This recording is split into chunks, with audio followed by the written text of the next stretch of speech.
साधिके शरण त्र्यंबके गौरी नारायणी नमोस्तुते। जो रहे सबके लबों पर, जो रहे सबके लबों पर उस हंसी को ढूंढिए, बट सके सबके घरों में उस खुशी को ढूंढिए। हर दिशा में आजकल बारूद की दुर्गंध है, जो यहाँ खुशबू लुटाए उस कली को ढूंढिए। काम मुश्किल है बहुत, पर कह रहा हूं आपसे, हो सके तो मिलजुल कर उस इंसान को ढूंढिए। मधुमस्तन सिंह जिंदाबाद जिंदाबाद जिंदाबाद, मधुमस्तन सिंह जिंदाबाद जिंदाबाद जिंदाबाद, ग्राम पंचायत राज डुमरी क्षेत्र के जनता जिंदाबाद जिंदाबाद जिंदाबाद, ग्राम पंचायत राज डुमरी क्षेत्र के जनता जिंदाबाद जिंदाबाद, डोली छाप जिंदाबाद, जिंदाबाद, डोली छाप जिंदाबाद। जिंदाबाद। सबकी इज्जत सबका समान, रोटी कपड़ा और मकान। सबका इज्जत सबका समान, रोटी कपड़ा और मकान, मिलेगा सबको एक समान। यही है भाई मधुमस्तन का ऐलान। जी हाँ मतदातागण, अब की बार फिर से ग्राम पंचायत राज डुमरी क्षेत्र संख्या 9 से आपके चहेता शिक्षित मृदभाषी संघर्षशील कर्मठ भावी उम्मीदवार भाई मधुमस्तान सिंह को 6 नंबर डोली छाप पर बटन दबाकर भारी मतों से विजय बनाकर पंचायत समिति बनाना है।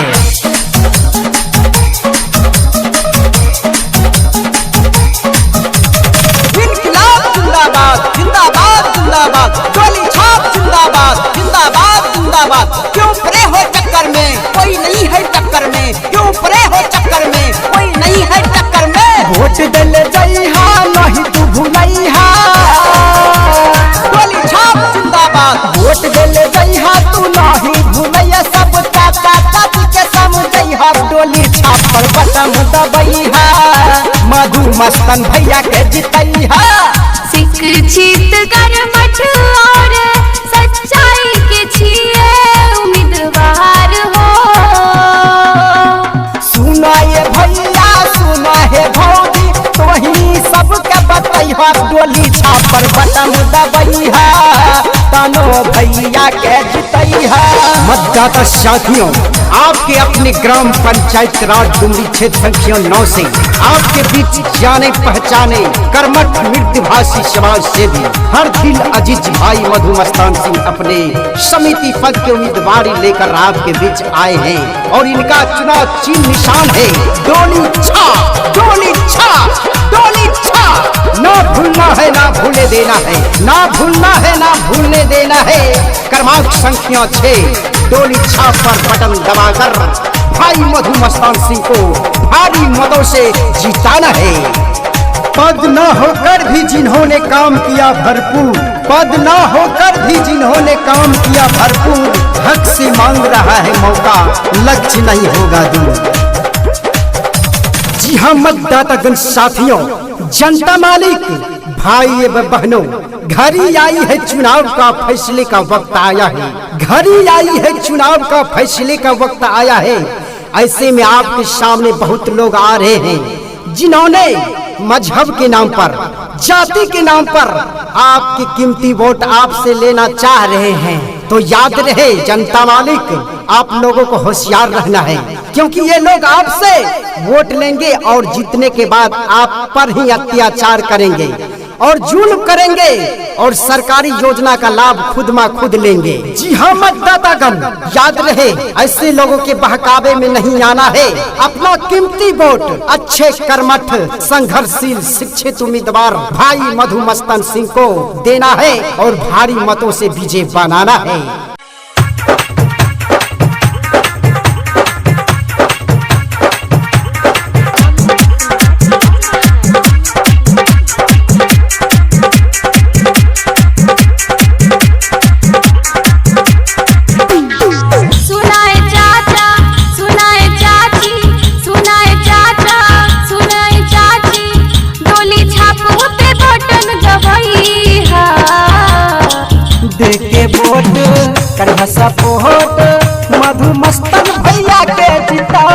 जिताई देखे वोट करी सपोर्ट मधुमस्तन भैया के जिताई।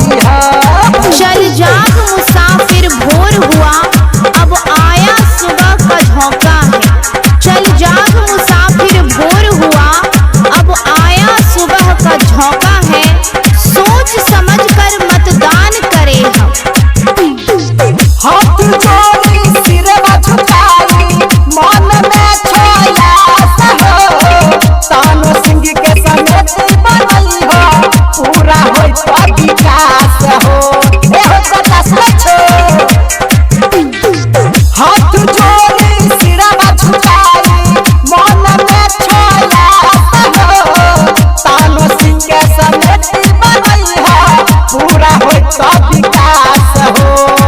छाप डोल पर बटन दबाई है छाप डोल पर बटन दबाई है भाई मधुमस्तन के जिताई है देखे वोट करिहा सपोर्ट मधुमस्तन भैया के जिताई है देखे वोट करिहा सपोर्ट मधुमस्तन भैया के जिताई है। पद न होकर भी जिन्होंने काम किया भरपूर, पद न होकर भी जिन्होंने काम किया भरपूर, हक से मांग रहा है मौका लक्ष्य नहीं होगा दूर।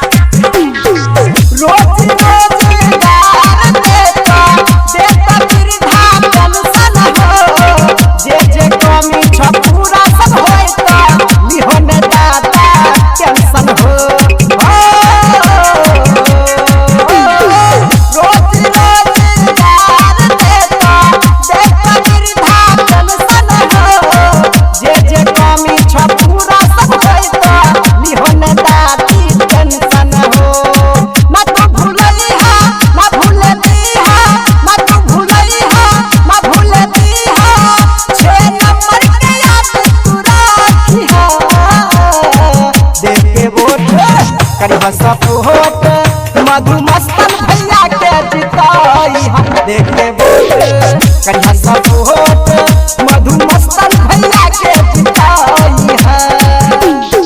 मतदाता साथियों, आपके अपने ग्राम पंचायत राज डुमरी क्षेत्र संख्या 9 से आपके बीच जाने पहचाने कर्मठ मृदभाषी समाज सेवी हर दिल अजीज भाई मधुमस्तान सिंह अपने समिति पद के उम्मीदवारी लेकर आपके बीच। जिनका चुनाव चिन्ह है डोली जिनका चुनाव चिन्ह है डोली छा ना भूलना है ना भूले देना है, ना भूलना है ना भूलने देना है। क्रमांक संख्या 6 डोली छाप पर बटन दबाकर भाई मधुमस्तान सिंह को भारी मतों से जिताना है। सुना ये चाचा चाची सुना ये भैया भाभी करी है विकास सगरो रही न कोनो बाकी ये काका डोली छाप पे बटन दबाई है। ए चाचा ए चाची ध्यान दे के बा भाई मधुमस्तन सिंह के जिताबै के बा इनके जितई ह समिति बनई है भारी मतों से विजय बनई है। ए बबुआ अब की बार मधुमस्तन के जितावे के बा 6 नंबर डोली छाप पर बटन दबैया हो 6 नंबर डोली छाप पर बटन दबैया हो भाई मधुमस्तान सिंह के समिति बनैया हो भाई मधुमस्तान सिंह के ध्यान में रखे के बाद डोली छाप हथ जोड़ी पैया परी सुना ये काका डोली छापे बटन दबैया हो गाँव गाँव गली गली करी है विकास यही बात के दिल में यार मना हो। ए दादी भूले के नहीं खेबा आ डोली छाप पर बटन दबावे के बा। सुनाई चाचा चाची हो रही न काम कोनो बाकी हो सुनाई चाचा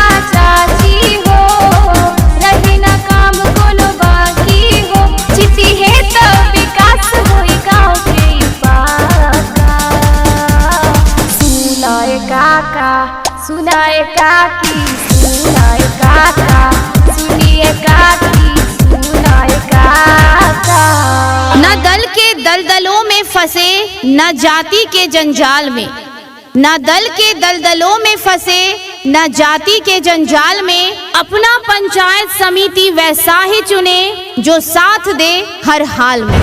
जीतना नहीं है लक्ष्य हमारा, जीतना नहीं है लक्ष्य हमारा, विकास की गाड़ी को चरम सीमा तक पहुंचाना है, शिक्षा संपूर्ण हो।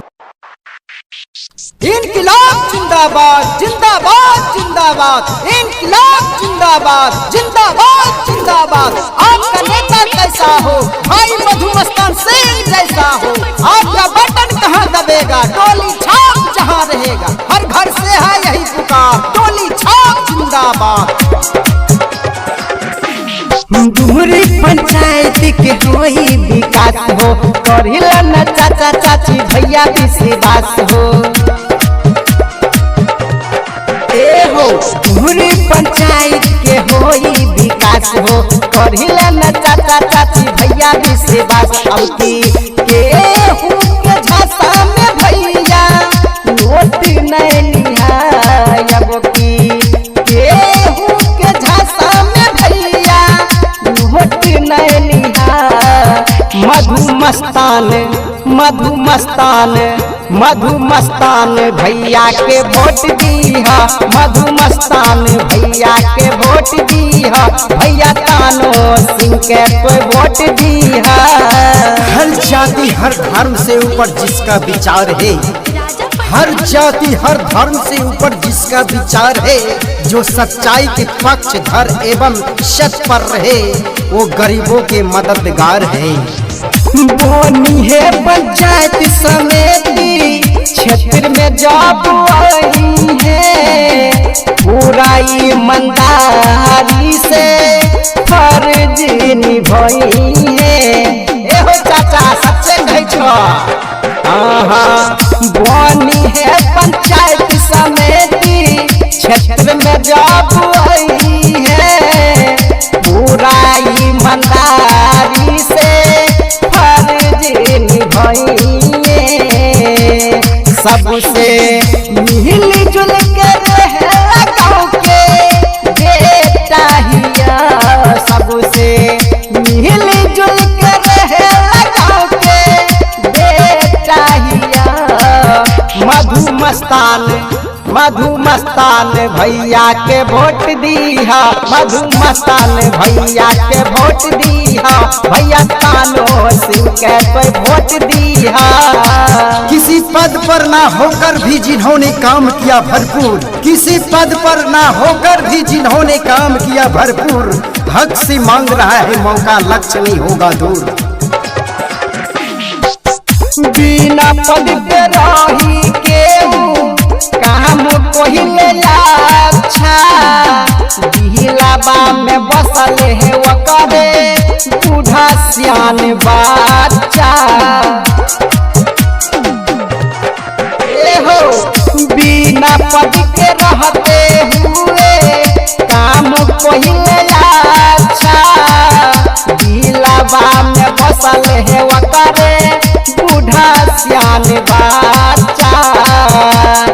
इनका महानमा में अब की नहीं छोट दिया, इनका महानमा में अब की नहीं छोट दिया। मधु मस्तान भैया के वोट दीहा, मधु मस्तान भैया के वोट दीहा, भैया तानो सिंह के तो वोट दीहा। आया है वक्त सोचने का क्या खोया है क्या पाया है, आया है वक्त सोचने का क्या खोया क्या पाया है। जी हाँ मेरे मतदाता साथियों, जिस समय का इंतजार आप 5 वर्षों से कर रहे थे वही समय आ चुका है। जी हाँ मतदातागण साथियों, जनता मालिक भाई एवं बहनों, घड़ी आई है चुनाव का फैसले का वक्त आया है, घड़ी आई है चुनाव का फैसले का वक्त आया है। ऐसे में आपके सामने बहुत लोग आ रहे हैं जिन्होंने मजहब के नाम पर, जाति के नाम पर आपकी कीमती वोट आपसे लेना चाह रहे हैं। तो याद रहे जनता मालिक, आप लोगों को होशियार रहना है, क्योंकि ये लोग आपसे वोट लेंगे और जीतने के बाद आप पर ही अत्याचार करेंगे और जुल्म करेंगे और सरकारी योजना का लाभ खुद में खुद लेंगे। जी हाँ मतदातागण, याद रहे ऐसे लोगों के बहकावे में नहीं आना है। अपना कीमती वोट अच्छे कर्मठ संघर्षशील शिक्षित उम्मीदवार भाई मधु मस्तन सिंह को देना है और भारी मतों से विजय बनाना है।